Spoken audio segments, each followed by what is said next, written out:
Nous allons voir maintenant des notations très utilisées dans les réseaux de Petri pour calculer ou indiquer les ensembles, ce qu'on appelle les ensembles successeurs ou prédécesseurs, d'ensembles de places ou d'ensembles de transitions. On se donne un réseau de Petri, donc P l'ensemble des places, T des transitions, F le flow, l'ensemble des arcs, et M le marquage initial.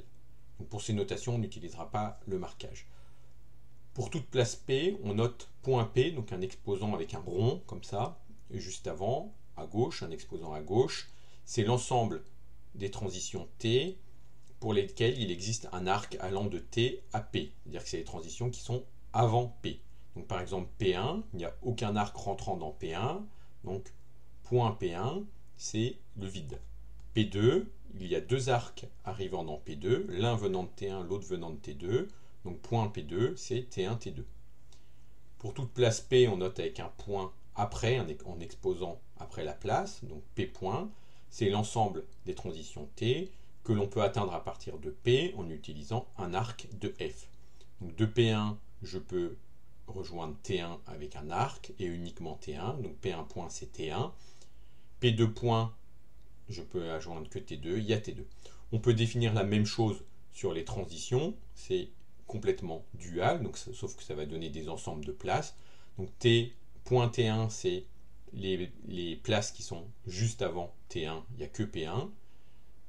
Point T2, c'est celles qui sont avant, juste avant T2, il y a P2 et P3, etc. T point, c'est les places qui sont après une transition. T1 point, c'est P2, P3. T2 point, c'est juste P2. Il y a seulement un arc qui va de T2 vers P2. Cela s'étend à des ensembles. L'ensemble prédécesseur d'un ensemble de places, c'est l'ensemble des transitions qui sont prédécesseurs d'au moins une des places de l'ensemble, et de façon similaire pour toutes les autres notations. On peut par exemple calculer point P3 de point, c'est-à-dire les successeurs des prédécesseurs de P3. Donc d'abord on va calculer les prédécesseurs de P3, il y a juste T1, successeur de l'ensemble des places T1, P2, P3. Si je calcule cette fois-ci l'ensemble des prédécesseurs des successeurs de T1, c'est l'ensemble des prédécesseurs de P2, P3, les successeurs de T1, c'est P2, P3, et j'obtiens T1, T2. Successeur de P2, j'ai T1, T2, et successeur de P3, prédécesseur de P3, j'ai T1. Donc ça me donne bien l'ensemble T1, T2. Prenons un petit exemple de réseau de Petri et calculons cet ensemble-là. Les prédécesseurs des successeurs de P1. Donc les successeurs de P1, j'ai mis l'arc en pointillé, il y a une seule flèche qui sort de P1 qui va vers T1. Donc cet ensemble-là, c'est l'ensemble des prédécesseurs des successeurs de l'ensemble T1.